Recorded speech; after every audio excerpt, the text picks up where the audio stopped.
जी अस्सलाम वालेकुम। कैफ एट आज के लेक्चर का आगाज़ करते हैं। लेक्चर है जी हमारा 74 और आज के लेक्चर में हम चैप्टर 14 एक्सटर्नल कन्फर्मेशन को कंक्लूड करने जा रहे हैं।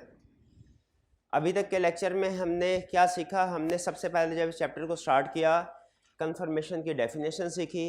हमने सीखा इसको एज एविडेंस कैसे यूज़ कर सकते हैं, कितना रिलायबल एविडेंस है और असर्शन इससे कौन कौन सी वेरीफाई होती हैं, कौन सी असर्शन इससे कन्फर्मेशन से वेरीफाई नहीं होती, कंप्लीटनेस की असर्शन। शाबाश। फिर इसके बाद हम आगे चले, हमने स्टेप बाय स्टेप देखा कि जब कभी कन्फर्मेशन को हम यूज़ करेंगे तो हमें किन स्टेप्स, कौन कौन से स्टेप्स परफॉर्म करना पड़ेंगे। स्टेप नंबर 1 में क्या करना है, 2 में क्या करना है, 3 में क्या करना है, 4 में क्या करना है। तो उसमें हमने देखा सबसे पहले हमने क्या डिसाइड करना होता है, timing of confirmation. Timing of confirmation का मतलब क्या है कि इंटरिम ऑडिट पे कन्फर्मेशन इंटरिम डेट पे सेंड करने हैं, फाइनल डेट पे। नॉर्मली इससे पहले हमने जब इंटरिम ऑडिट और फाइनल ऑडिट का कंसेप्ट पढ़ा था उसमें सीखा था कि normally external conformation final audit में फाइनल स्टेज में परफॉर्म की जाती है, लेकिन किसी वजह से अगर जैसे डेडलाइन को मीट करने के लिए पहले भी आप कंफर्मेशन लेटर सेंड करना चाहिए इंटरिम डेट पे, जैसे 10 महीने के एंड पे, तो सेंड कर सकते हैं। लेकिन शर्त क्या है इस सूरत में कि आपको कुछ एडिशनल प्रोसीजर परफॉर्म करने पड़ेंगे जो कि बेसिकली इंटरिम डेट और फाइनल डेट के दरमियान वाली ट्रांजैक्शंस हैं उनके ऊपर फोकस कर रहे हैं। फिर इसके बाद हमने डिसाइड किया टाइमिंग के बाद नेक्स्ट हमने डिसाइड किया लिस्ट के, क्लाइंट से लिस्ट लेंगे पार्टीज की, फिर उसमें से डिसाइड करेंगे पार्टीज कौन सी कंफर्मिंग पार्टी, सैंपल सेलेक्ट करेंगे। ठीक है, सैंपल सेलेक्ट करेंगे कि हमने किन किन पार्टीज को कौन से सैंपल को सेलेक्ट करना है। और उसमें मैंने आपको बताया था कि रैंडमली हम सैंपल सेलेक्ट नहीं करते। बैंक्स और लॉयर्स के केस में तो रूल ये है कि आपने सबको कंफर्मेशन लेटर सेंड करना है। इसके अलावा बाकी जो डेटर्स और क्रेडिटर्स हैं इनमें सिलेक्शन का रूल ये है, स्टेप नंबर 1 जो मटेरियल आइटम्स हैं, मटेरियल डेटर्स या मटेरियल क्रेडिटर्स हैं उनमें से तो सबको सेलेक्ट कर लीजिए। फिर इसके अलावा क्या इमटेरियल को इग्नोर कर दें? नहीं, बल्कि इमटेरियल भी चूंकि एग्रीगेट होकर मटेरियल हो सकती है उनमें से भी सैंपल सेलेक्ट करना। यानी रूल ये बना कि हमने कैटेगराइजेशन करने के बाद डेटर्स या क्रेडिटर्स की हर कैटेगरी में से सैंपल उठाना है। रूल क्या बना?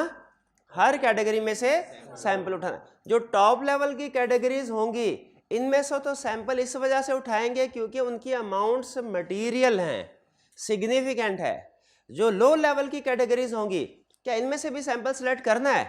इसका जब इसमें से भी सैंपल सेलेक्ट कर, इसमें से सैंपल किस बेस, रिस्क की बेस पे सेलेक्ट करेंगे कि जिनमें रिस्क हम कोशिश करेंगे जो बड़ी बड़ी आइटम्स हैं वो तो सारी सेलेक्ट हो जाए लहदा से, जो छोटी छोटी आइटम्स हैं इनमें से भी सैंपल सेलेक्ट करना है। किस बेस पे? रिस्क की बेस पे। इसमें देखेंगे फिर जिन पार्टीज में रिस्क ज़्यादा होगा ख़ास तौर पे उनको सेलेक्ट कर लेंगे, जैसे जो पार्टी ओवरड्यू हैं उनको सेलेक्ट कर लेंगे, जिनका बैलेंस पिछले साल की निस्बत इस साल अनयूजली हाई है या अनयूजली लो है उनको सेलेक्ट कर लेंगे।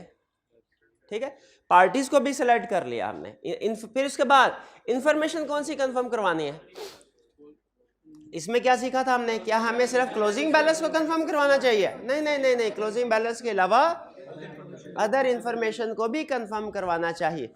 अब ये अदर इंफॉर्मेशन क्या है? ये डेटर्स के केस में डिफरेंट है, क्रेडिटर्स के केस में डिफरेंट है, बैंक्स के केस में डिफरेंट है, लॉयर्स के केस में डिफरेंट है।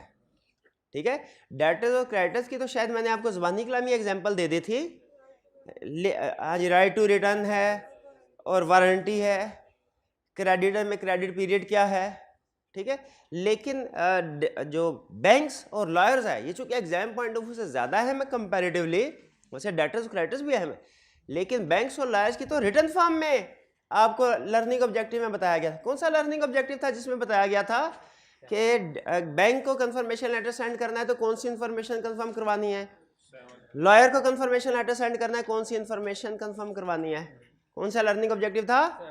7। याद है आपको? शाबाश। तो फिर पार्टी सेलेक्ट कर ली, इंफॉर्मेशन क्या कंफर्म करने वो सेलेक्ट कर ले। फिर इसके बाद हमने क्या सीखा था कि कौन से टाइप ऑफ कंफर्मेशन। हमने ये सीखा 2 तरह की कंफर्मेशन है, एक पॉजिटिव एक नेगेटिव। फर्क क्या है? पॉजिटिव कंफर्मेशन में हम हर सूरत में कंफर्मिंग पार्टी से कहते हैं कि जवाब दे, चाहे बैलेंस एग्री करता हो चाहे डिसएग्री करता हो। और नेगेटिव कंफर्मेशन में हम पार्टी से क्या कहते हैं, सिर्फ उस सूरत में जवाब दे जब बैलेंस डिसएग्री करता हो।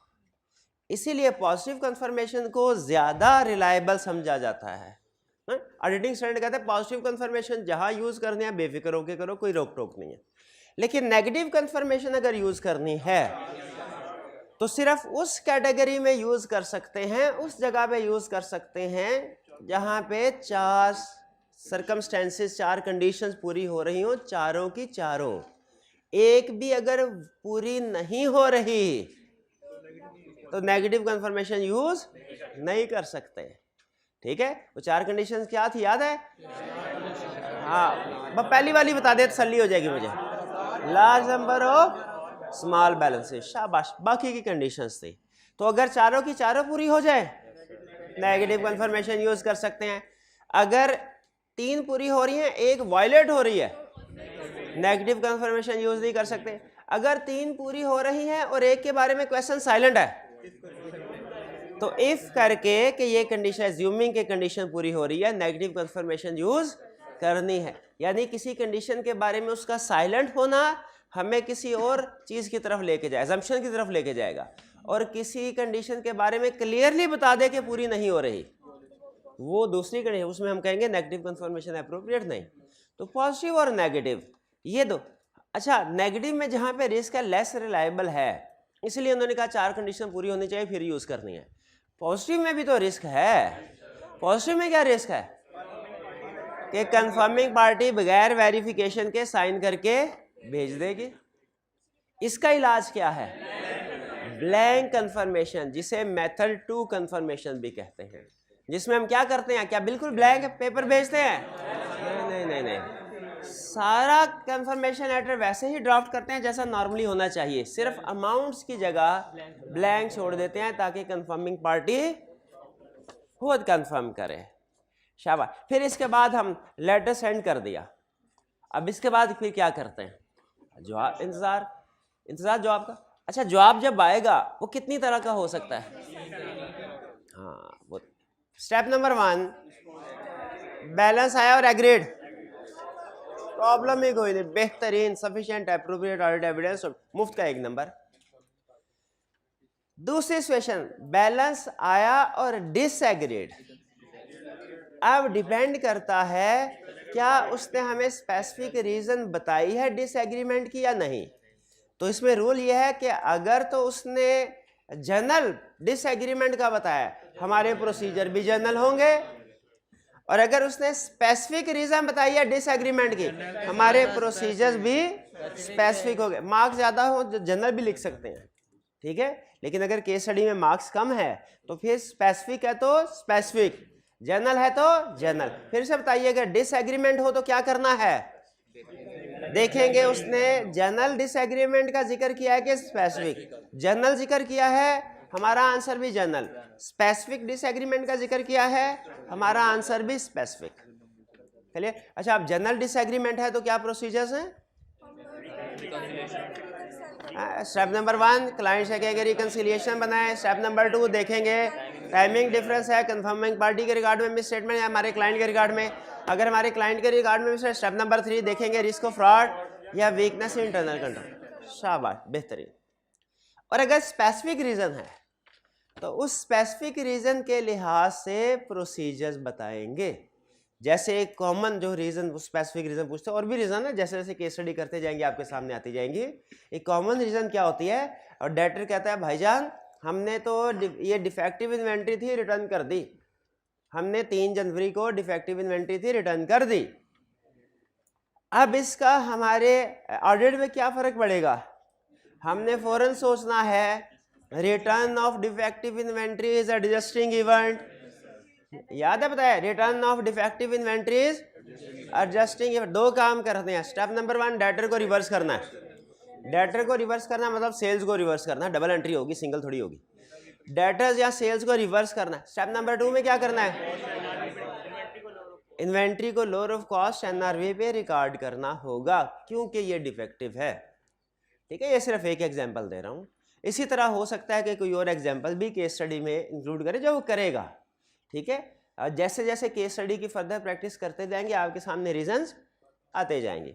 चलिए डिसएग्रीमेंट भी हो गया, एग्रीमेंट भी कर लिया, डिसएग्रीमेंट भी कर लिया। डिसएग्रीमेंट में खास तौर पे एग्जाम में जो चीज़ आप स्किप कर सकते हैं ना, जो एग्जामिनर कमेंट्स में बताता है, वो कहता है मैं स्पेसिफिक रीज़न बोल लिया बच्चे को, वो जनरली बता के निकल गया आगे। तो हमने स्पेसिफिक रीज़न, ये तो आपको जनरल रूल बताया है ना कि किसी भी केस स्टडी में अगर वो कोई specific transaction, specific event discuss कर दे और हमसे पूछे कि कोर्स ऑफ एक्शन बताओ, एक्शन बताओ, तो हम पे लाजमी हो जाता है उस ट्रांजैक्शन या इवेंट से रिलेटेड सब्सटेंटिव प्रोसीजर बताने हैं, बताने कोई भी स्पेसिफिक इवेंट। ठीक है। अच्छा डिसएग्रीमेंट, एग्रीमेंट भी हो गया, डिसएग्रीमेंट भी हो गया। अब कौन सी चीज बाकी रह गई? Non response. नॉन रिस्पॉन्स में आपने दो चीजें देखनी है, उसके बगैर कभी नॉन रिस्पॉन्स आपने लिखा ना दो चीजें सोचे बगैर, तो चांसेस है कि वो गलत हो सकता है। पहली चीज कंफर्मेशन पॉजिटिव है कि नेगेटिव। ये ना नेगेटिव कंफर्मेशन में कहे नॉन रिस्पॉन्स और आपके अल्टरनेटिव प्रोसीजर होते हैं नॉन रिस्पॉन्स के, वो पॉजिटिव के होते हैं, नेगेटिव के थोड़े ही होते हैं। नेगेटिव में तो नो न्यूज़ गुड न्यूज़, हम कहते हैं बिल्कुल एविडेंस मिल गया। पहले देखना है पॉजिटिव का, फिर क्या देखना है? डेटर्स है कि क्रेडिटर्स हैं। डेटर्स के प्रोसीजर डिफरेंट है, क्रेडिटर्स के प्रोसीजर डिफरेंट है, याद है ना? वो कोई एक प्रोसीजर बता दीजिए जो डेटर्स में है और क्रेडिटर में नहीं है। डिस्प्यूट, उसमें क्या करते हैं, क्या करते हैं डिस्प्यूट में? हम कल आए नहीं थे तो यूट्यूब पे लेक्चर देखा नहीं था, अब शोर तो बड़ा मचाते हैं आप कि सर यूट्यूब पे अपलोड कर दे, फायदा क्या यूट्यूब पे अपलोड करने का? जी मेरे भाई, डिस्प्यूट वाला पॉइंट था, उसका प्रोसीजर क्या था भाई? मुझे वकूआ तो बता रहे हो आप, उसके प्रोसीजर नहीं बता रहे। लॉयर से कंफर्म करेंगे, प्रोविजन भी थी। चले बहरहाल, तो हमने ये स्टडी किया था नॉन रिस्पॉन्स में दो चीजें सामने रख के फिर डिसीजन करना है। कौन सी दो चीजें? पहला कंफर्मेशन, केस स्टडी में ध्यान रखना है इस चीज का, पॉजिटिव है कि नेगेटिव, और दूसरा जो बड़ा मुझे खतरा है वो डेटर्स और क्रेडिटर में फर्क ध्यान में रखना है। ठीक है जी, चलिए नॉन रिस्पॉन्स भी साइड। इसके बाद तीन छोटी छोटी सिचुएशंस है। वो ओरल रिस्पॉन्स आ जाए, हम कहते हैं कंफर्मेशन है नहीं, भागो भाई रिटर्न भेजो। इनडायरेक्ट आ जाए, हम कहते हैं ये भी कंफर्मेशन है, भागो डायरेक्ट भेजो। और इलेक्ट्रॉनिक, हाँ कहते हैं ये कंफर्मेशन है लेकिन इसका सोर्स और ट्रांसमिशन ऑथेंटिक है कि नहीं चेक करना है। सोर्स मतलब किसने भेजी, ठीक है, सोर्स चेक करना है, और उसके ट्रांसमिशन कंट्रोल और ट्रांसमिशन सिक्योर्ड है कि नहीं। इसमें शायद आपने पढ़ी हो तो एक दो कंट्रोल्स आपने पढ़ा, इंक्रिप्शन होती है, डिजिटल सिग्नेचर होते हैं। डिजिटल सिग्नेचर से आप वाकिफ नहीं होंगे, इंक्रिप्शन से वाकिफ है कि नहीं वाकिफ? व्हाट्सएप नहीं इस्तेमाल करते हैं, उसमें सबसे पहला मैसेज क्या आता है? ऊपर लिखा है एंड टू एंड इंक्रिप्शन, लिखा नहीं होता। उसका मतलब क्या होता है भला? कि आपने जो मैसेज भेजा है दरमियान में अगर किसी गवर्नमेंट की एजेंसी ने उसको इंटरसेप्ट कर भी लिया, पढ़ नहीं सकेंगे, पढ़ नहीं सकेंगे। ठीक है, तो लेकिन अगर ईमेल भेजें, हॉटमेल, जो इंक्रिप्शन नहीं है मैसेज, वो कोई भी हैकर, गवर्नमेंट एजेंसी का एग्जांपल दिया मैंने, हैकर कोई भी हैकर हो, ठीक है, जो कि आपकी कन्वर्सेशन को हैक करना चाहता, अगर इंक्रिप्शन नहीं है वो इजीली हैक कर सकता है। तो ये एक अच्छा कंट्रोल समझा जाता है। कौन सा कंट्रोल? इंक्रिप्शन भी और डिजिटल सिग्नेचर भी। ये कम्युनिकेशन, मैसेज एक जगह से दूसरे कम्युनिकेट करने हो, उसका अच्छा कंट्रोल है। तो ये थे हमारे प्रोसीजर्स जब डिफरेंट रिप्लाई आता है। यहां तक क्लियर है जी? चलिए यहां तक कोई क्वेश्चन है तो पूछ लीजिए। हमने पूरे चैप्टर की क्विक रिवीजन कर ली। अब इसके बाद हमने समरी की तरफ जाना है। याद है एक डॉक्यूमेंट बनाते हैं हम, पार्टनर को इस चीज से गर्ज नहीं पूरे 3 महीने आप क्या काम करते रहे, वो आपके 3 महीने के हजारों डॉक्यूमेंट्स या सैकड़ों डॉक्यूमेंट्स नहीं देखेगा, वो कहेगा मुझे 2 अरफी बात बताओ सफ़े के ऊपर लिख के किया क्या तुमने। तो हमने एक्सटर्नल कंफर्मेशन की सारी समरी बना के पार्टनर के सामने रखनी होगी। याद रखिएगा, प्रैक्टिस में याद रखिएगा। बाकी आपके वर्किंग पेपर्स पे तबाही फिरी हो, कोई मसला नहीं है। आपने पार्टनर को जो पेज दिखाना है ना, वो परफेक्ट नीट एंड क्लीन होना चाहिए। परफेक्ट नीट एंड क्लीन नहीं होना चाहिए यार, वो एक टेक्निक है, उसमें ना जानबूझ के बाज़ औक़ात हम कटिंग शटिंग करते हैं, पार्टनर को पता है भला काम किया है। तो बहरहाल तो वो वर्किंग पेपर परफेक्ट होना चाहिए। इस एक वर्किंग पेपर के ऊपर सारी इंफॉर्मेशन आपने, प्रैक्टिस में रूल बता रहा हूँ आपको, प्रैक्टिस में काम आएगा। क्या रूल बता रहा हूँ? पार्टनर को जो वर्किंग पेपर देना है ना आपने, वो समरी होती है, वो किसी भी एरिया की समरी हो, वो परफेक्ट होना चाहिए। बाकी चाहे नीचे तो, क्योंकि अगर पार्टनर ने उस पेज को देखना है, उससे मुतमिन हो जाए, पार्टनर नीचे डिटेल वर्किंग पेपर नहीं देखता। लेकिन अगर उसमें कोई गड़बड़ नज़र आ जाए, वो डिटेल में वर्किंग पेपर देखना शुरू करते हैं, और यकीन कीजिए हर इंसान है ना, हर जगह पे कोई ना कोई गलती होती है, और जितनी ज़्यादा गलतियां पार्टनर के सामने आना शुरू होती हैं, वो उतना एरिया को डिटेल में चेकिंग करना शुरू कर देता है। फिर क्लास भी होती है कि तुमने ये काम भी नहीं किया, वो काम।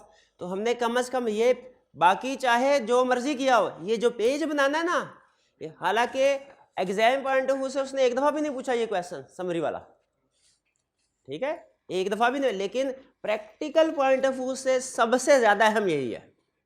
पार्टनर मुतमिन तो सारा ऑडिट पार, पार्टनर अगर मुतमिन नहीं है फिर गड़बड़ होगी। तो इसीलिए आज हम लास्ट में क्या सीखने जा रहे हैं, वो चीज़ जो एग्जाम में शायद ना पूछे, शायद ना पूछ भी सकता है शायद, लेकिन प्रैक्टिस में बहुत है। क्या? समरी प्रिपेयर करना और कंक्लूजन ड्रॉ करना। शाबाश। चलिए कोई क्वेश्चन है आपका तो पूछ लीजिए। टीमिंग एंड लैडिंग क्या है? Teeming and lading, teeming and lading है इधर के पैसे उधर, उधर के पैसे उधर।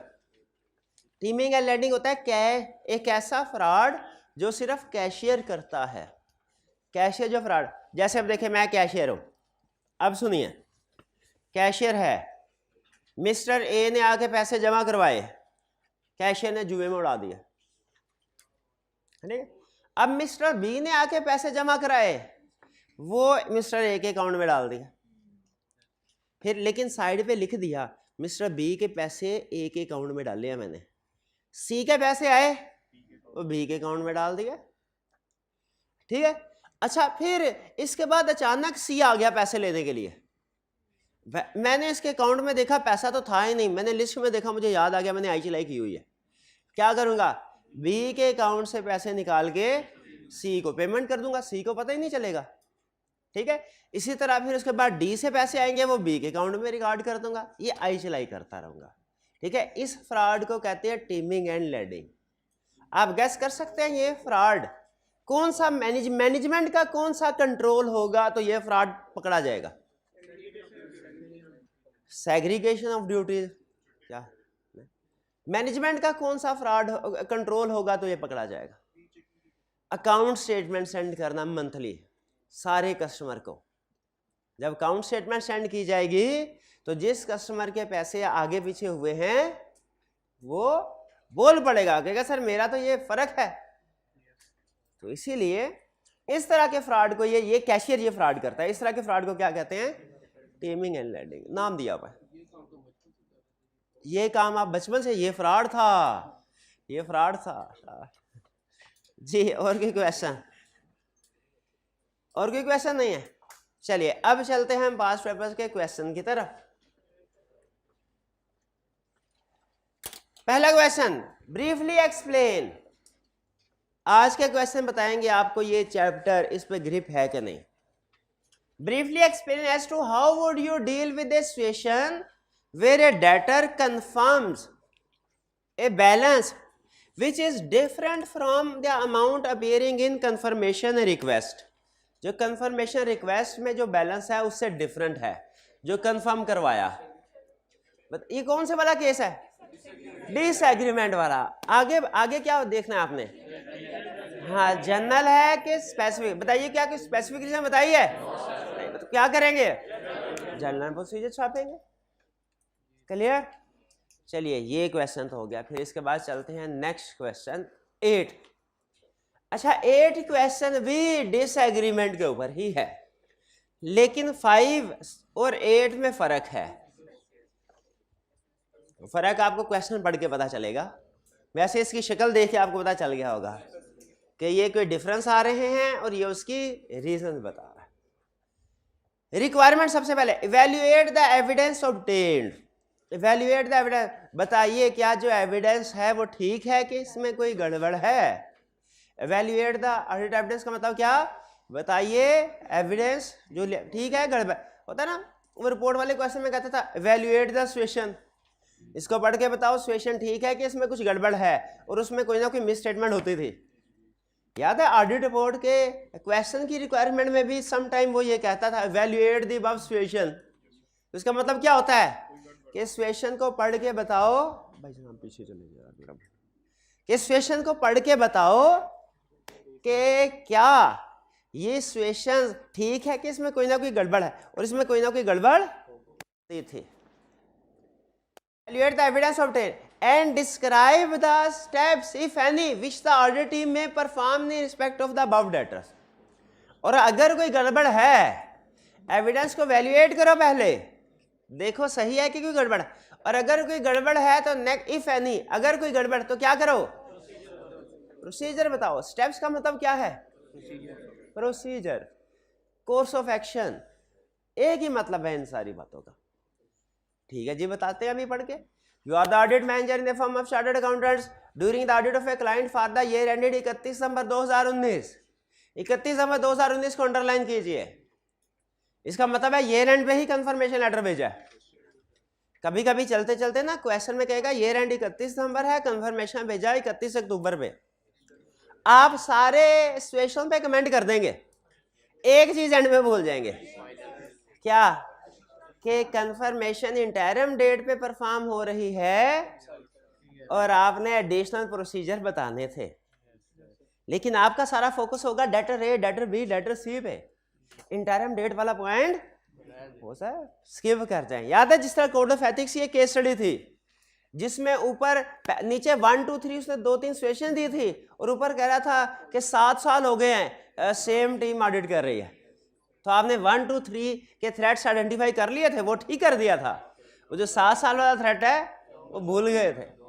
तो आई क्या बाजुकात ऐसे करता है, जब 1 2 3 कैटेगरी बनाए 1 2 3 करता है तो याद रखिए ऊपर ये भी हो सकता है कोई एडजस्टमेंट हिडन दे दे, तो आपने अलर्ट रहना है। इसमें बहरहाल नहीं है क्योंकि इसमें ईयर एंड पे ही कंफर्मेशन लेटर सेंड कर रहा है।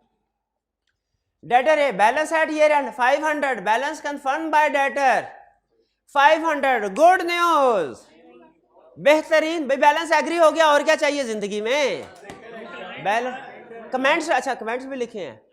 Confirmation was received through client, indirect, हाँ याद, नहीं नहीं नहीं नहीं, गड़बड़ है, गड़बड़ है, क्या गड़बड़ है, इनडायरेक्ट एविडेंस है, लिखेंगे लेस रिलायबल है, रिलायबिलिटी पे डाउट्स क्रिएट करता है, पढ़ा था ना हमने। ये एक्सटर्नल कंफर्मेशन की डेफिनेशन को मीट करता ही नहीं है, एक्सटर्नल कंफर्मेशन की डेफिनेशन को मीट करता ही नहीं है। क्या करे, अच्छा ये कमेंट कर दिया आपने, evaluate the evidence obtain, evidence not sufficient appropriate, क्यों, इनडायरेक्ट है, डज नॉट, रिलायबिलिटी भी कम है और कंफर्मेशन की डेफिनेशन को भी मीट नहीं करता। अब आगे प्रोसीजर क्या बताने हैं, पार्टी से रिक्वेस्ट करेंगे कि डायरेक्टली हमें दोबारा से रिस्पॉन्स दे। अगर पार्टी दोबारा रिस्पॉन्स नहीं देती तो ये नॉन रिस्पॉन्स समझा जाएगा और अल्टरनेट प्रोसीजर परफॉर्म करेंगे। बस यहाँ पे कहानी खत्म कर देनी है।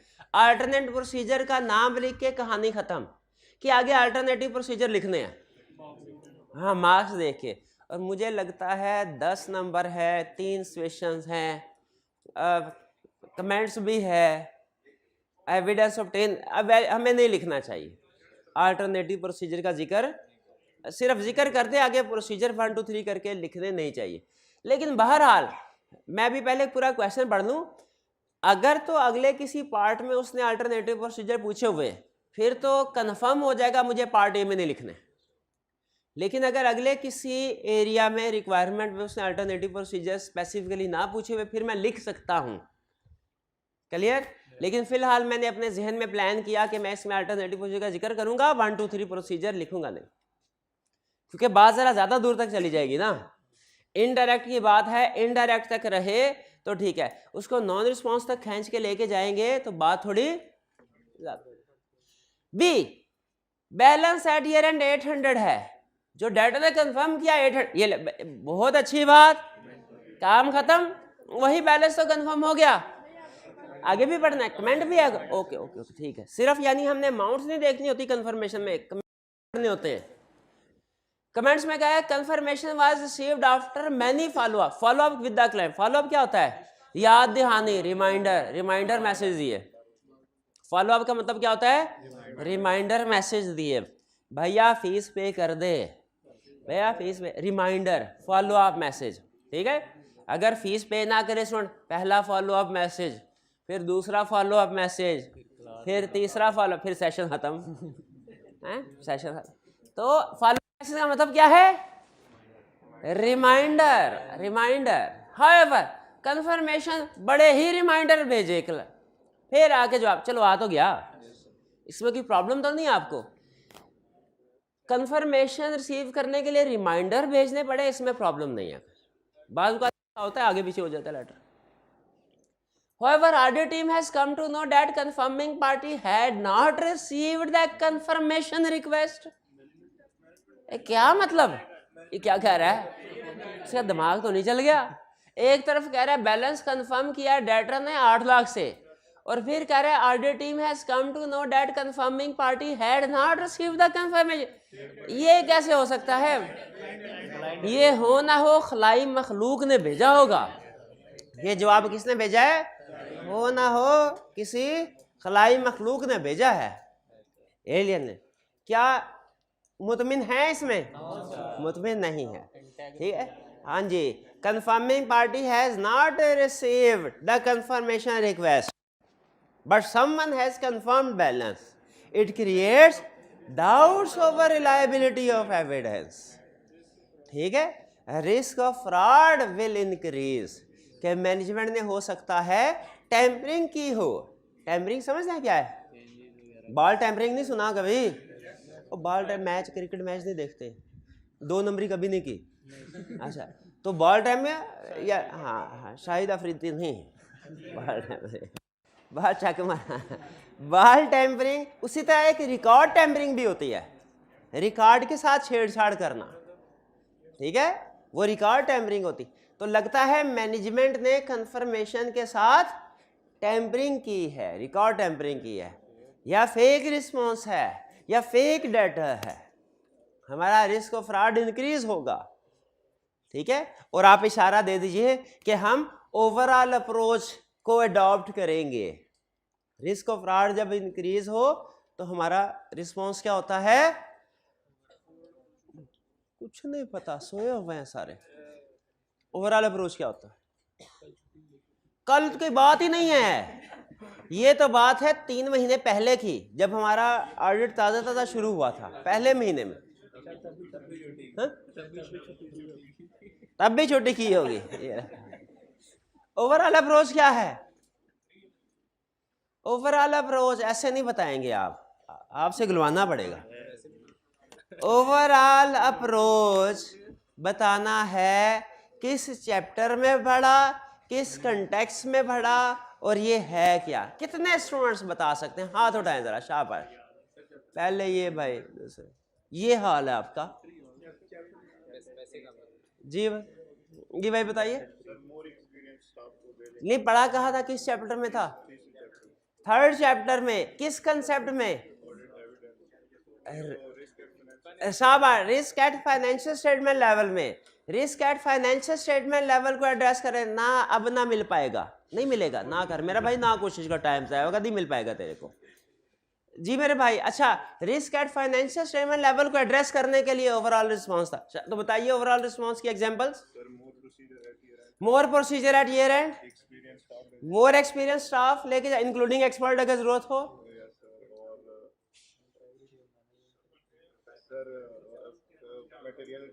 मटेरियलिटी लेवल को क्या करना है, सोच के बताइएगा, रिड्यूस के इंक्रीज। अगर ये गलत बताया ना, 100 रुपीज नहीं मिलना, 50 मिलेगा। रिड्यूस करेंगे, क्योंकि रिस्क और मटेरियलिटी का इनवर्स रिलेशनशिप है, रिस्क हाई तो मटेरियलिटी लेवल रिड्यूस, शाबाश। और एक वही जो मुश्किल सा प्रोसीजर था, अनप्रिडिक्टेबिलिटी, शाबाश, दीजिए भाई को प्राइस, शाबाश। इनकॉर्पोरेटिंग एलिमेंट ऑफ अनप्रिडिक्ट, यानी क्लाइंट को पता ना चलने दे। यहाँ पे चूंकि रिस्क ऑफ फ्रॉड है, क्योंकि risk at financial statement level की कुछ एग्जांपल्स थी, उनमें एक एग्जांपल थी ये रिस्क ऑफ फ्रॉड, और भी कुछ एग्जांपल्स थी। जो इस सवाल का जवाब देगा इंशाल्लाह खसूसी दुआ भाई की उसके लिए इस दफा पास। Risk at financial statement level की examples, going concern, fraud by management integrity doubtful, शाबाश,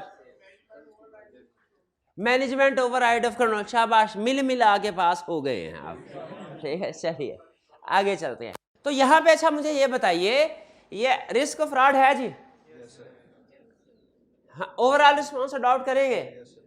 क्या मुझे risk of fraud overall approach का सिर्फ जिक्र कर देना चाहिए कि वो प्रोसीजर्स भी लिखने? अगेन इट डिपेंड्स, मार्क्स के साथ मैं देखूंगा। ठीक है, हाँ जी। C 500 balance at year end, balance confirm by debtor 150,000, शुक्र है कोई डिसएग्रीमेंट भी है। करेक्ट कंसाइनमेंट ऑफ, कंसाइनमेंट कहते हैं शिपमेंट को,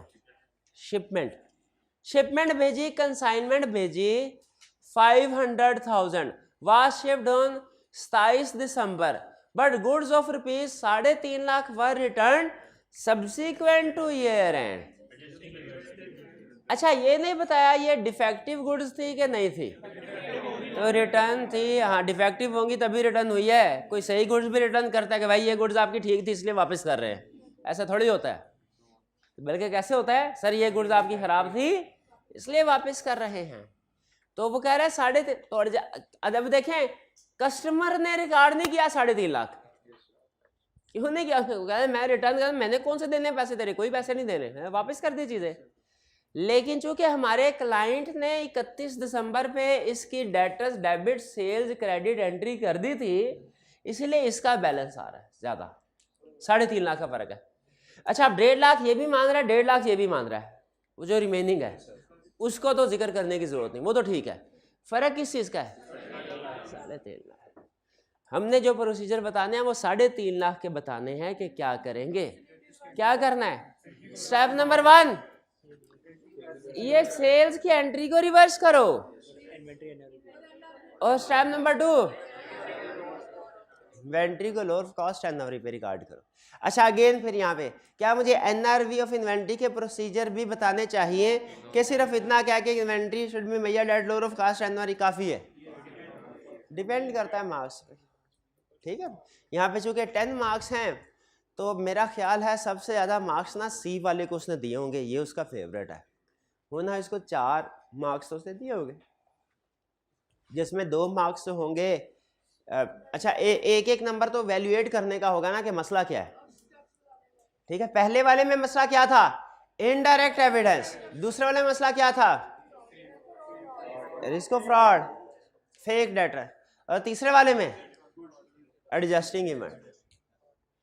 ठीक है जी, फिर एक एक नंबर इसका होगा, बाकी 7 नंबर वो 2, 2, 3 के साथ शायद उसने क्लासिफिकेशन की होगी, या 1, 2 और 4 के साथ क्लासिफिकेशन की होगी शायद।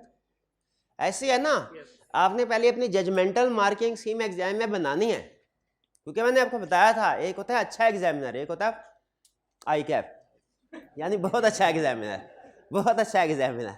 जो अच्छा एग्जामिनर होता है वो जितनी चीज़ें पूछता है हर चीज़ के साथ अलग-अलग बताता है इसके कितने मार्क्स हैं। क्यों बता? ताकि स्टूडेंट को पता चल जाए किस इशू के किस मुद्दे को ज़्यादा डिस्कस करना है, किसको कम करना है।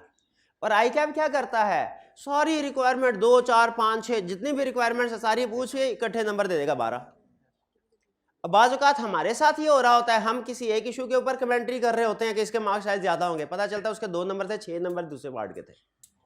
तो ये मसला रहेगा, इसीलिए आपने हमेशा जब क्वेश्चंस को पढ़ना, इसलिए मैं आपसे कहता हूँ आप मार्किंग स्कीम और मार्किंग स्कीम का मकसद क्या है, ताकि आपको पता चल जाए आई कैप जब ये इकट्ठे नंबर देता है ना 10, तो वो अपने पास कैसे एलोकेशन करता है।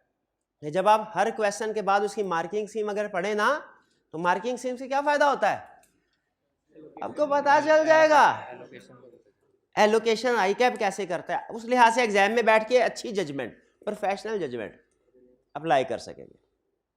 जी इस क्वेश्चन में कोई प्रॉब्लम, इसकी नेचर समझ आ गए। इसी तरह का क्वेश्चन उम्मीद है वो आपसे टेस्ट करेगा डिसएग्रीमेंट। ये कौन सा क्वेश्चन है, डिसएग्रीमेंट वाला। हाँ एक क्वेश्चन पॉजिटिव नेगेटिव कंफर्मेशन का भी बनाता है, कल किया था ना। ये तो डिसएग्रीमेंट का क्वेश्चन है। ये केस स्टडी कंफर्मेशन में कौन सी थी, डिसएग्रीमेंट की। एक case study positive negative confirmation की भी बनाता है। ये मेरा भाई बताएगा। कौन बताएगा कि पॉजिटिव नेगेटिव कंफर्मेशन जो केस स्टडी होती है वो किस तरह की होती है, हाथ उठा के, किस तरह की होती है, वो किस तरह की होती है, कोई नहीं बता रहा। क्वेश्चन, अच्छा जो कल क्वेश्चन किया था उसकी तरह, ठीक है, हाथ उठा के बताना था। उसमें होता क्या है, नहीं लेकिन ये भी कंप्लीट आंसर नहीं था, ये भी कंप्लीट आंसर नहीं था। बताना भाई, आपको पता होना चाहिए किस तरह किया। उसमें वो उसमें क्लासिफिकेशन करता है। इसमें तो एक एक डाटर कह रहे हैं ना, इस डाटर को ये लेटर भेजा, उसमें एक एक डाटर की बात नहीं करता, कैटेगराइजेशन करता है, स्ट्रैटिफिकेशन करता है। आइंदा कैटेगराइजेशन के बजाय स्ट्रैटिफिकेशन बोलेंगे तो मुझे गुड फील होगा। स्ट्रैटिफिकेशन करता है, फिर हर स्ट्रैटा के बारे में बताता है इसमें कितने डाटर्स हैं। हर स्ट्रैटा के बारे में क्या बताता है, इसमें कितने डाटर्स हैं। क्यों, ताकि हम वो पहली वाली कंडीशन देख सके, लार्ज नंबर ऑफ स्मॉल और स्मॉल नंबर लार्ज वाले, ठीक है।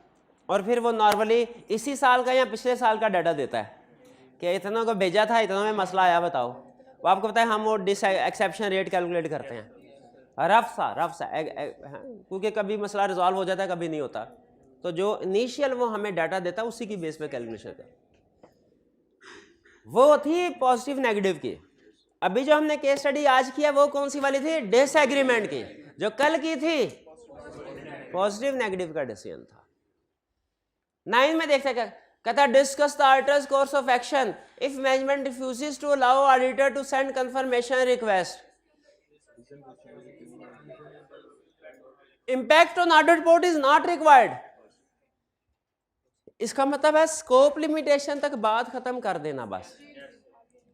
ये बताना है कि स्कोप लिमिटेशन है बाय मैनेजमेंट। आगे इफ मटेरियल तो क्या इफेक्ट, इफ परवेसिव तो वो कहता है वो मुझे पता, आपने रटे लगाए होंगे, वो बताने की जरूरत है, तो ठीक है। अब अगर उसने लिख दिया नॉट रिक्वायर्ड तो क्या हमें सोल्यूशन में उसको लिखना चाहिए, बताइए। पहला स्टेप क्या लिखेंगे ये पहला स्टेप बताने नहीं, और कोई नहीं बोलेगा, ये भाई बता दे। सिर्फ एक स्टेप पहला, सिर्फ ये। कल क्लास में थे, कल क्लास में नहीं थे। पहला स्टेप क्या है हमारा, इंक्वायर करेंगे रीजन, और फिर इसके बाद हमारा कंसेप्ट जाएगा 2 हिस्सों में, या तो रीजनेबल जस्टिफिकेशन है या नहीं है। रीजनेबल जस्टिफिकेशन है तो क्या करना है, नेटिव प्रोसीजर। रीजनेबल जस्टिफिकेशन नहीं है तो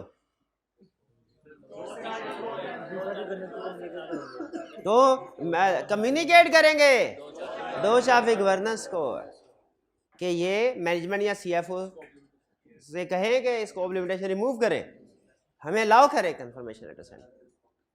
अगर ना करे तो बिल्कुल फिर स्कोप लिमिटेशन बाय मैनेजमेंट, और इससे हमारा रिस्क इंक्रीज होगा, मैनेजमेंट की इंटेग्रिटी पे डाउट्स क्रिएट होंगे, एक्सट्रीम केस में विड्रॉ कर। ये रिस्क वाली बात, विड्रॉल वाली, मैनेजमेंट इंटेग्रिटी वाली बात, ये लिख सकते हैं कि नहीं, लिख सकते हैं। इसने इम्पैक्ट ऑन रिपोर्ट कहा है ना, बताओ, बाकी का इम्पैक्ट तो बता सकते हैं। आम स्कोप लिमिटेशन में स्कोप लिमिटेशन बाय मैनेजमेंट में क्या फर्क होता है,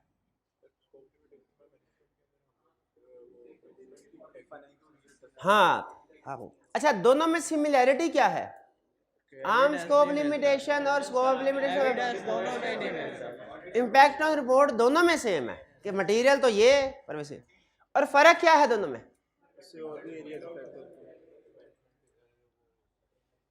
हाँ जी, स्कोप लिमिटेशन बाय मैनेजमेंट का इफेक्ट रिपोर्ट के अलावा कुछ और जगहों पे होता है, कुछ और जगहों पे भी होता है। जैसे इंटेग्रिटी रिस्क विड्रॉल के बाद।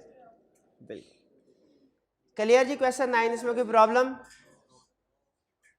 ये डिसएग्रीमेंट की बात तो नहीं कर रहा था, ये नॉन रिस्पॉन्स की बात तो नहीं कर रहा, ये रिफ्यूज की बात कर रहा है, रिफ्यूज की बात कर रहा है ना। वो शायद किसी जगह पे एग्जाम टिप में लिखा हुआ है कि 3-4 सिचुएशंस हैं, इनमें फर्क है। पहली सिचुएशन, ऑडिटर खुद से डिसाइड करे कि मेरे को कंफर्मेशन यूज नहीं करनी, क्या कर सकता है? ये कुछ और कंसेप्ट है, ये लर्निंग ऑब्जेक्टिव 1 या 2 में पढ़ा था, 1 का है कि ऑडिटर खुद से डिसाइड कर ले कि मेरे को कंफर्मेशन नहीं भेजना। ये अलग है। कंफर्मिंग पार्टी ने लेटर का जवाब नहीं दिया, ये सिचुएशन लाता है नॉन रिस्पॉन्स। और मैनेजमेंट ने इजाजत नहीं दी, ये कंसेप्ट लाता है। एग्जाम में ध्यान से देखना है कौन सा कंसेप्ट, ये कौन सा कंसेप्ट है? मैनेजमेंट का।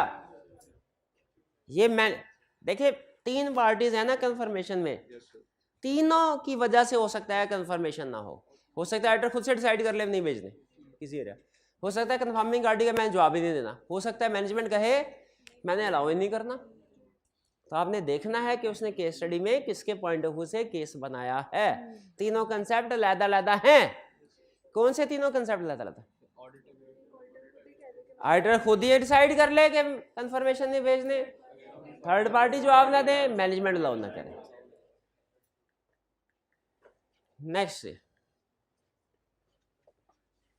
बस है 8, आइडेंटिफाई एनी 8 टाइप। अच्छा ये ऑफिशियली अभी हमने नहीं पढ़ा, लेकिन अनऑफिशियली मैंने आपसे क्या दिया हुआ था, क्या आपने एक दफा चैप्टर 10 में कहा नहीं था?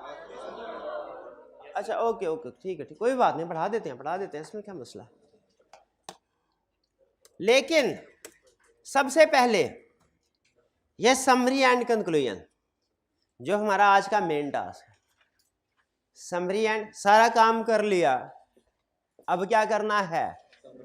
कल पार्टनर आ रहा है सुबह, और आज टाइम है रात 10:28 का।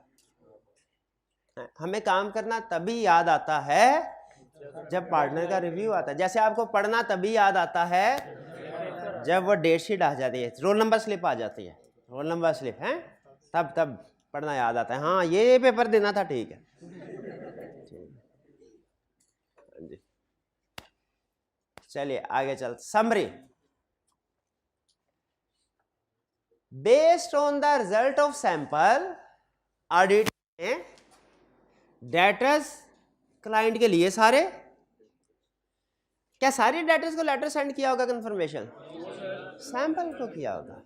और सैंपल उसने कैसे अकड़ बकड़ बम्बे बो करके सेलेक्ट किया होगा?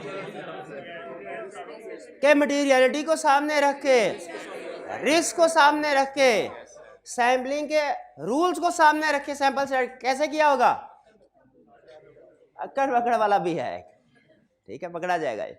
चले, based on result of sample, sample के रिजल्ट्स की बेस पे auditor should draw a conclusion about likely miss statement in population किसे कहते हैं?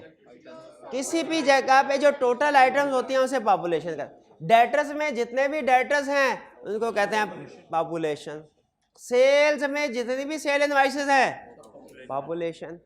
इस क्लासरूम में जितने भी स्टूडेंट्स हैं पॉपुलेशन, ठीक है। पॉपुलेशन का मतलब ऑल यूनिट्स, ठीक है। और इन ऑल यूनिट्स में से जिनका सैंपल के तौर पे जिनको सेलेक्ट कर ले उन्हें कहते हैं सैम्पलिंग यूनिट्स। एक होता है पॉपुलेशन, एक है sampling units. Sampling units individual units हैं, पॉपुलेशन है सम ऑफ ऑल यूनिट्स, ठीक है। तो हमने सैंपल कहां से उठाना है? पॉपुलेशन से। कहता है पॉपुलेशन में से सैंपल सेलेक्ट किया, अब आपने देखना है उसमें लाइकली मिस स्टेटमेंट्स कितनी है, and should determine whether likely misstatements are material. Likely means projected misstatement. Likely general word है, इसकी जगह पे ऑडिट का टेक्निकल वर्ड क्या है? प्रोजेक्टेड। प्रोजेक्टेड का मतलब क्या? Estimated, likely, forecast. कह रहा है summary, suppose a sample of data amounting rupees 579,500 is drawn from total population 1,248,900। Total population 1.2 million की थी, हमने 5.5 तकरीबन 0.5 मिलियन का सैंपल सेट किया, तकरीबन आधा। तो ऐसा ही करते हैं ना, बिल्कुल सही किया।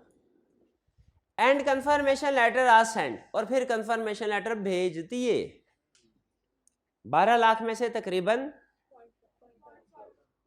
5,80,000 के डाटा सेलेक्ट किए, कंफर्मेशन लेटर भेज दिए।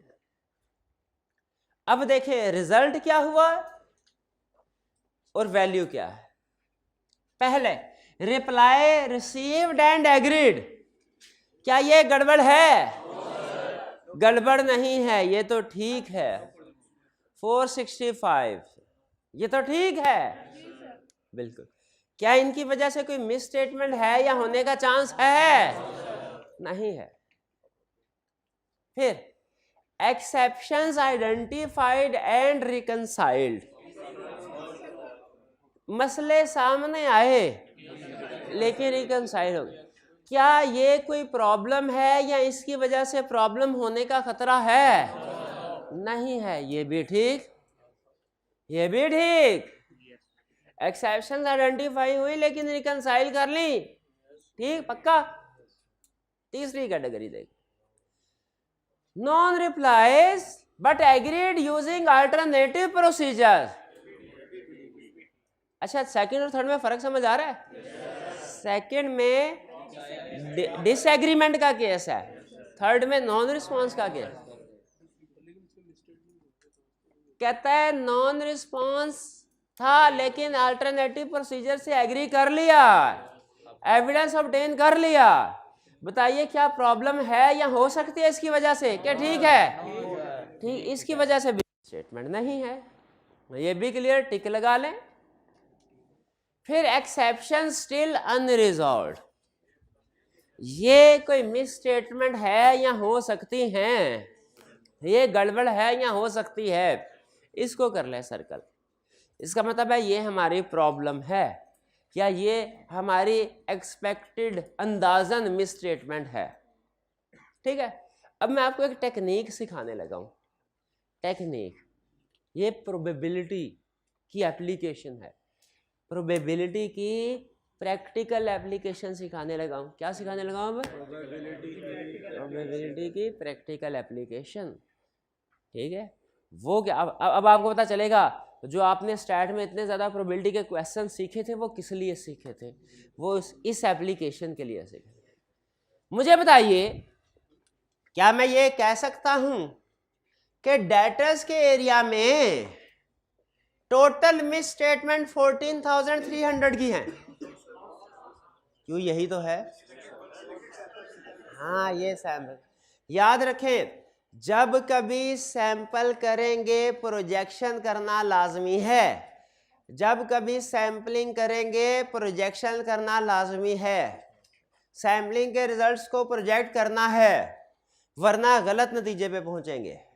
सैंपलिंग के रिजल्ट्स को प्रोजेक्ट करना है वरना गलत नतीजे पे पहुंचेंगे। क्या बता रहा हूं? सैंपलिंग के रिजल्ट्स को प्रोजेक्ट करना है वरना गलत नतीजे पे पहुंचेंगे। अब प्रोजेक्शन कैसे करनी है? Using probability. प्रोबेबिलिटी क्या कहती है? प्रोबेबिलिटी कहती है अगर 579,500 के सैंपल में 14,300 की मिस स्टेटमेंट है, 579,500 के सैंपल में 14,300 की मिस स्टेटमेंट है, तो टोटल 1,248,900 में कितने की मिस स्टेटमेंट होगी? 30818। ये है प्रोबेबिलिटी की एप्लीकेशन, ये है प्रोबेबिलिटी की एप्लीकेशन। ठीक है, बाकी जो सिखाया जाता था वो टाइम ज़ाया किया जाता था, आपका भी उस्तादों का भी। एप्लीकेशन इतनी की ही है।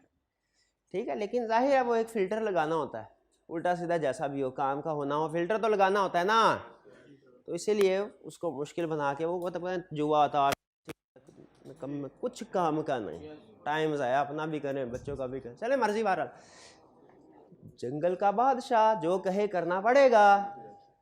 ये कैलकुलेशन आपके सामने आई कि नहीं? मेन रूल क्या है? मेन रूल क्या है? जब भी सैम्पलिंग करनी है प्रोजेक्शन करना लाजमी है, वरना अब अगर मैं ये कहूँ ना डेटर्स में 14,300 की मिस स्टेटमेंट, आई कैप पकड़ के मारेगा मुझे, क्यों? वो कहेगा भाई ये तो सैंपल में है, पॉपुलेशन में तो नहीं है। अब चांसेस क्या है, अगर इतने सैंपल में इतने की मिस तो इतने में कितने होंगे, यही है प्रोबेबिलिटी ये, लेकिन ये प्रोबेबल है, कितने कंफर्म नहीं है हो सकती है ना, हो सकता है बाकी में ज्यादा हो इससे मिस स्टेटमेंट या बाकी में कम हो। बहरहाल ये इसको कहते हैं प्रोजेक्टेड मिस स्टेटमेंट। ये 30 इसको कहते हैं, अब ये सुनिए जरा, सैम्पलिंग के चैप्टर की टर्म्स बिल्ड कर रहा हूं कंसेप्ट। इसको कहते हैं पॉपुलेशन, इसको कहते हैं सैंपल, इसको कहते हैं सैंपल मिस स्टेटमेंट्स, सैंपल या मिस स्टेटमेंट्स इन सैंपल भी कहते हैं, सैंपल मिस स्टेटमेंट्स। इसको कहते हैं 30,000 projected miss statement, population miss statement नहीं कहते, क्या कहते हैं? Projected miss statement, projected miss statement. Estimated general word है, कह सकते हैं, मतलब इसका यही है, लेकिन ऑडिट का स्पेसिफिक वर्ड क्या है? प्रोजेक्टेड। ठीक है। Mister about inventory, counting में पढ़ते हैं ना एडजस्टमेंट, इसमें कोई प्रॉब्लम है? नहीं है, लेकिन फिर भी हम हमेशा बाउट की बजाय क्या वर्ड लिखते हैं? परचेज, क्योंकि अकाउंटिंग में ज्यादा वर्ड कौन सा यूज होता है? परचेज। तो एस्टिमेटेड मिस स्टेटमेंट भी कह सकते हैं, लेकिन उसके बजाय क्या कहना चाहिए? Projected miss statement. अब ये 30,000 को हमने मटेरियलिटी लेवल के साथ कंपेयर करना है, ठीक है। अगर ये मटेरियलिटी लेवल से ज्यादा है तो कोई गड़बड़ है, और अगर मटेरियलिटी लेवल से कम है तो गड़बड़ नहीं। लेकिन उसको इमटेरियल मिस स्टेटमेंट को भी हम कहीं पे लिख देते हैं, क्यूमुलेटिव एरर शेड्यूल, याद है क्यूमुलेटिव एरर शेड्यूल? अब आपको पता ही नहीं होगा क्यूमुलेटिव एरर शेड्यूल से पहले कहीं पढ़ा है कि नहीं पढ़ा? हो ही नहीं सकता आपको पता हो कि पढ़ा है, हो ही नहीं सकता। किस चैप्टर में? बस हो गया ऑडिट फाइल, बस यहीं तक था। चलें छोड़े इसको। फिर इसके बाद next bank confirmation letter and legal confirmation letter. अब ये देखें, ये वही है सारी इंफॉर्मेशन, ठीक है। Bank confirmation, legal confirm, bank को क्या इंफॉर्मेशन रिगार्डिंग बैंक अकाउंट्स, हमने बैंक को कंफर्मेशन लेटर सेंड करने हैं, क्या कुछ कंफर्म करवाना है? Full title and account number of all bank accounts. हम कहेंगे भाई क्लाइंट के जितने भी बैंक अकाउंट्स हैं वो हमें बता, जो आपके पास है वो भी बता दें, जो किसी और के पास है लेकिन आपको पता है, उड़ते उड़ते आपने सुनी बात कि एबीएल के साथ इसके यूबीएल में भी अकाउंट है, वो भी बता दें। For all accounts close during the year, full titles and dates of closure. जो अकाउंट क्लोज हुए हैं वो भी बताया था ना, क्लोज अकाउंट को भी नहीं छोड़ना, पूछना है सच में क्लोज हुए कि नहीं पता चले। Separate amounts of interest credited or charge during the year. असल में प्रिंसिपल अमाउंट भी बाज़ औक़ात उसी अकाउंट में होती है जो रनिंग फाइनेंस का है, और इंटरेस्ट भी उसी में। हम इसे कहते हैं भाई बताओ इंटरेस्ट, क्योंकि तुम लोग तो एक ही बैंक अकाउंट में डाल देते हो इंटरेस्ट भी प्रिंसिपल भी, हमने तो लादा करना होता है, तो हमें इंटरेस्ट लादा बताओ। Detail of unpaid interest or bank charges. जो बैंक चार्जेस या इंटरेस्ट अभी अनपेड है यानी अभी एडजस्ट नहीं हुआ वो भी बता दो। If there is any restriction of bank accounts information regarding nature and extent of restriction को अंडरलाइन करते हैं, इसके साथ ब्रैकेट में लिख लें एफबीआर। एफबीआर क्या करता है, बाज़ औक़ात अगर उसका टैक्स का केस चल रहा हो ना, बैंक को नोटिस भेजता है अकाउंट होल्डर के अकाउंट्स मुंजमद कर दिए जाए, सुना है कभी? मुंजमद, फ्रीज कर दिए जाए, ये उसकी बात कर रहा है। क्योंकि अगर फ्रीज कर दिया जाए इसका मतलब कोई ना कोई लायबिलिटी हो सकती है, टैक्स की ज़्यादातर होती है, और रीजन की वजह से भी अकाउंट फ्रीज किए जाते हैं। वैसे इंफॉर्मेशन रिगार्डिंग लोन, ये तो बैंक बैलेंस के बारे में इंफॉर्मेशन थी ना, लोन के बारे में इंफॉर्मेशन, डिटेल्स ऑफ ओवरड्राफ्ट, कौन कौन सा लोन लिया है, सिक्योरिटी में क्या चीजें लिखवाई हैं। और आपने कैफ में पढ़ा होगा सिक्योरिटी 3 तरह की होती है, क्या था? हालांकि 1-2 और भी टाइप्स होती हैं, लियन भी है, हाइपोथिकेशन भी है। कहता है जो भी टाइप है वो भी पूछ लो, डिस्क्लोजर बनाना होता है ना हमने। Terms of interest or markup, ताकि देख लें इंटरेस्ट रेट ठीक कैलकुलेट हुआ कर। रीपेमेंट शेड्यूल, ताकि देखें करंट नॉन करंट लायबिलिटी सही रिगार्ड। डेट कोवेनेंट्स, देखें कंडीशंस क्या हैं, खास तौर पे पूछे क्या क्लाइंट ने किसी कंडीशन की वायलेशन की है। अगर याद रखें केस स्टडी में किसी डेट एग्रीमेंट की वायलेशन का जिक्र कर देना, जो सीफे में तो कर रहा है, किसी दिन अचानक कैप लेवल पे भी कर देगा, तो आपने कहना ये एक मिस स्टेटमेंट क्वालिटेटिवली मटेरियल है और लोन सारा करंट में आ जाएगा ये चीज। और अगर पैसे नहीं है गोइंग कंसर्न पे बेटा डेट का इंफॉर्मेशन रिगार्डिंग कंटिंजेंट लायबिलिटी, ये नहीं बार बार नहीं पूछना, ऑनलाइन वाले स्टूडेंट्स भी सुन लीजिए। ये जो है ना इंफॉर्मेशन रिगार्डिंग कंटिंजेंट लायबिलिटी, इसमें उसने दो लफ्ज़ इस्तेमाल किए हैं। एग्जांपल दिया है contingent liability, guarantees, letter of credit. Letter of credit नहीं पूछना क्या है, गारंटी भी अगर समझ आ गया ठीक, नहीं समझ आया तो नहीं पूछना, सिर्फ याद कर लेना, ठीक है। पूछना नहीं है क्या है, सिर्फ केस स्टडी में पूछेगा ये मेरी जिम्मेदारी है। रिप्रोडक्शन में सिर्फ पूछ सकता है ज़्यादा से ज़्यादा, उसके लिए आपने क्या करना है, एडिशनल इन्फॉर्मेशन पूछना। भैया किसी और बैंक के साथ भी क्लाइंट का लेना देना है तो बता दें हमें। बहुत बात होता है ना, बैंक्स को पता होता है कि इस बड़ा क्लाइंट है ना ये ग्रुप, तो इन्होंने कौन कौन से और बैंक्स के साथ डीलिंग की हुई है। लीगल कंफर्मेशन लेटर,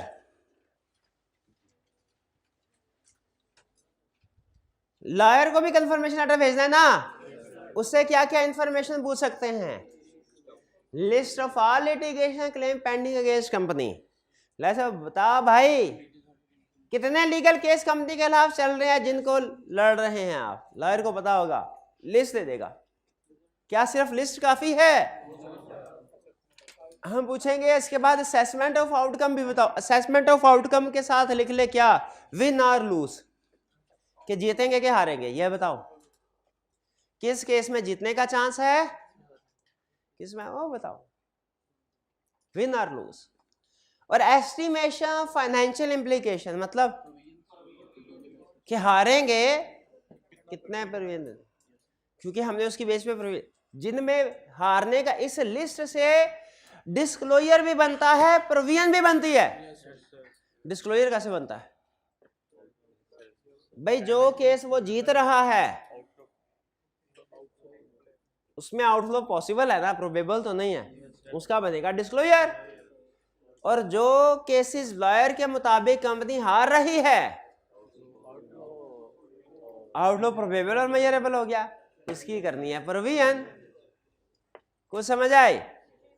अब देखें, अब क्या ये क्वेश्चन अटेम्प्ट कर सकते हैं 10, identify any 8 types of information which you would verify from confirmation received direct from, सबसे अहम बैंक का लफ्ज़ है। क्या 10 आइटम्स इंफॉर्मेशन बता सकते हैं? कोई नहीं बता सकते, दो ही बता दो, दो। बैंक को कंफर्मेशन लेटर भेजोगे तो क्या हाँ कंफर्म क्या करेंगे, अमाउंट ऑफ लोन, चार्जेस या मॉर्गेज, बिल्कुल ठीक है। अच्छा, अब आपने इतनी दफा बैंक कंफर्मेशन लेटर सुना होगा, दिल में एक ख्वाहिश तो पैदा हुई होगी कि जरा, नहीं आज एक्स्ट्रा क्लास नहीं है, आज अभी 1 घंटा भी नहीं हुआ क्लास को, 20 मिनट बिरयानी नहीं, अभी नहीं।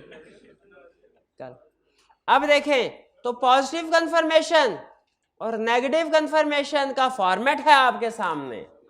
फारिग वक्त में चाय पीने को दिल करे, गरम गरम चाय के साथ ये लेटर, सारी जिंदगी में कम से कम एक दफा ये 2 लेटर जरूर पढ़ने हैं, सारी जिंदगी में एक दफा।